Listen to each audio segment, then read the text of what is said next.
और कौम आद के भाई हूद को याद करो कि जब उन्होंने अपनी कौम को सरजमीन अहकाफ में खबरदार किया और उनके आगे और पीछे से खबरदार करने वाले गुजर चुके थे कि अल्लाह के सिवा किसी की इबादत न करो, मुझे तुम्हारे बारे में बड़े दिन के अजाब का डर लगता है। कहने लगे, क्या तुम हमारे पास इसलिए आए हो कि हमको हमारे माबूदों से फेर दो? अगर सच्चे हो तो जिस चीज से हमें डराते हो उसे हम पर ले आओ।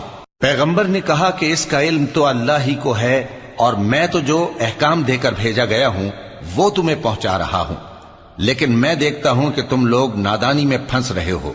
फिर जब उन्होंने उस अजाब को देखा कि बादल की सूरत में उनके मैदानों की तरफ आ रहा है तो कहने लगे, ये तो बादल है जो हम पर बरस कर रहेगा।